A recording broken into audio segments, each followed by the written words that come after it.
What's up, guys? Makikimaritis na naman tayo, guys. Ayan, may maritis na naman tayo. Ayan. Yan ang maritis.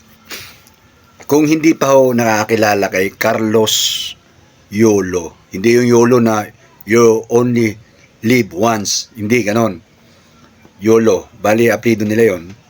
Siya po yung gold medalist sa Olympic natin. Dalawang gold yata ang nakuha niya sa gymnast. Alam niyo yung gymnast? Yung, alam niyo, tatatalong ganon. Alright guys, yung gymnastic guys ay hindi basta-basta nagagawa ng isang tao yan. Bilang lang at dedikasyon, araw-araw training. Kasi yung pagtumbling pa lang guys, ay delikado na yan. Pag bagsak mo, kung hindi tama ang iyong bagsak, marami kang pilay na makukuha dyan. At yung ibabato mo yung katawan mo sa ere, ang hirap yan. Tapos, kaya siya nagka-gold medalist kasi nga kumuha siya ng 3 rotation yata sa taas, tapos pagbagsak niya, perfect.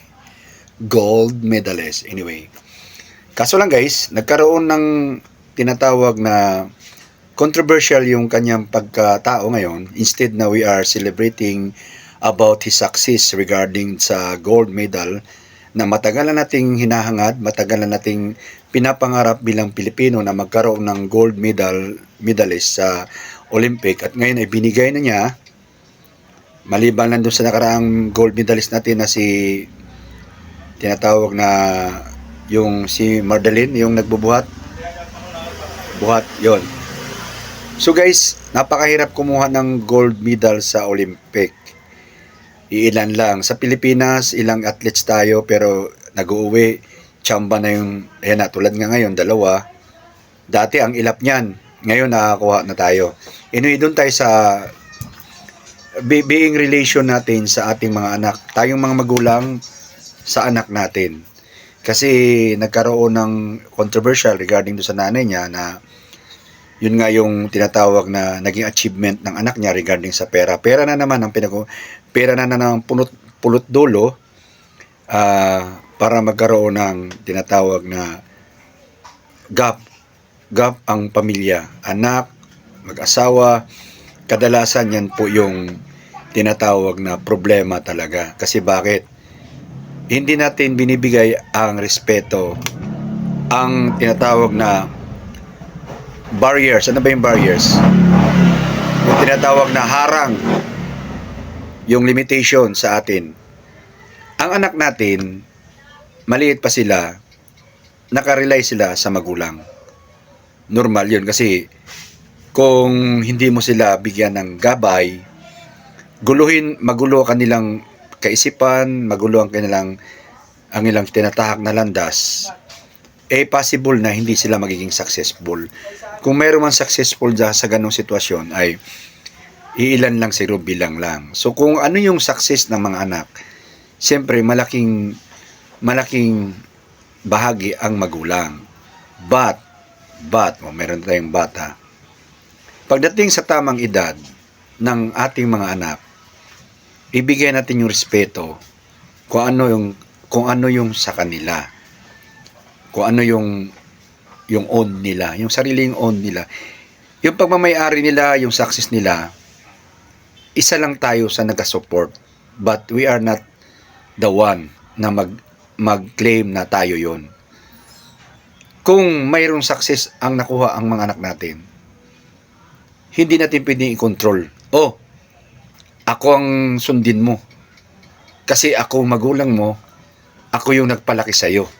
Isusumbat mo sa anak.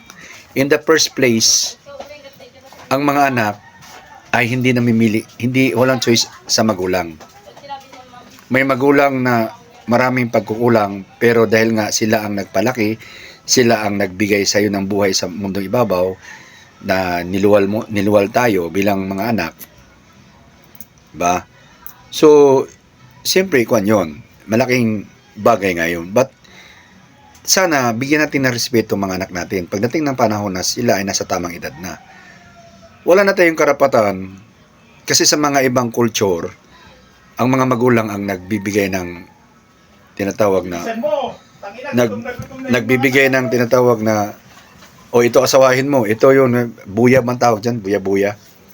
Sa Bisaya, buya-buya eh. Pero ito hindi ko pinapakailaman yung ibang kulture. Ang ibig kong sabihin, sa atin ngayon, ay bigyan natin galang ang mga anak natin kung sinong iibigin nila. Magbibigay lang tayo ng advice. Advice lang. Tulad mga anak ko, after ng 18 years sila, sinasabihan ko sila na ako ay advice na lang. Consultant na lang ako sa inyo bilang tatay. Pwede na kayo lumayo kung gusto nyo. Kung ayaw nyo matapos mag-aral, sige, go. Kung gusto nyo mag-aral ulit, mag-asawa, go. 18 ka na, go. But kung gusto nyo pa ng tulong namin, nandito lang kami. Kasi hindi naman nawawala yung pagmamahal natin sa mga anak natin eh. Kahit tumanda na sila, nandyan pa rin yung pagmamahal. But yung respect natin bilang anak sila, ibigay natin. Kung sinong mahalin nila, go.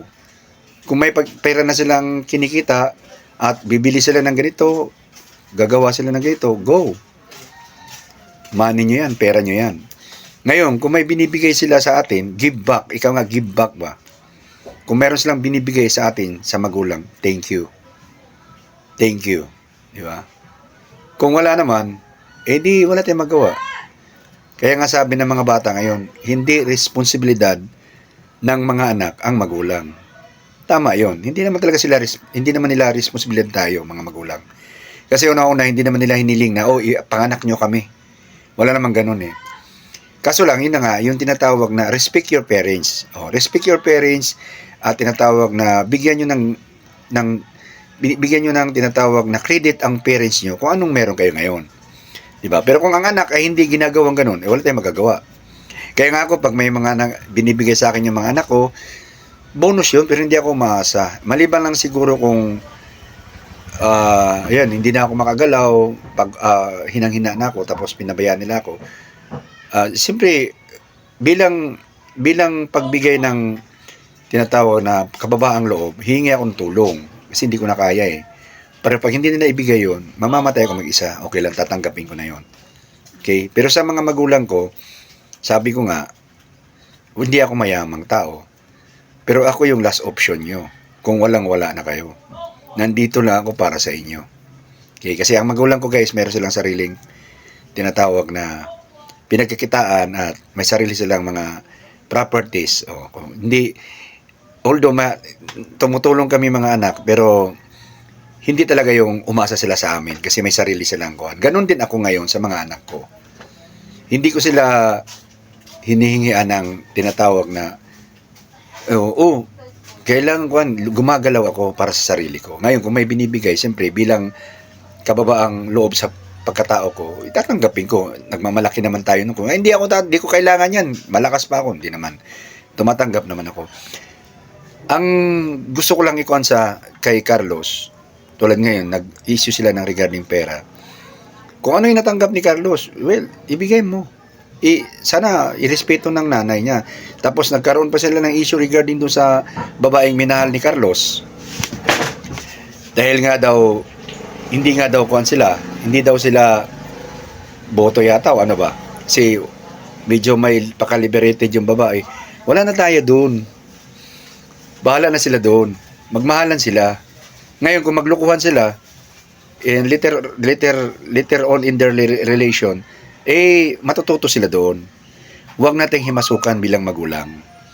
Kasi yun na nga, papasok yung controversy ulit niyan, pera. Kung ano yung natanggap ni Yulo ngayon, milyon-milyon natanggap niya, deserve niya yun, pinaghirapan niya eh. Tulad ng mga anak ko, may trabaho sila ngayon. Deserve nila yun, nag-aral sila ng tama eh. Diba? Sa kanila yun. Kung may ibibigay sila sa akin na pang palubag loob, tatanggapin ko, bakit naman hindi? Siyempre, hindi naman ako si Superman. Nangangailangan din naman ako. Pero kung hindi nila ako bibigyan, gagawa ako ng sarili kong kakayahan ko. Sanay naman akong kumain ng maliit na pagkain at hindi masarap na ulam, mabuhay lang. But, siyempre, sa mga anak na pinalaki nating tama ang kanilang value, hindi naman siguro sila magpapabaya ng magulang.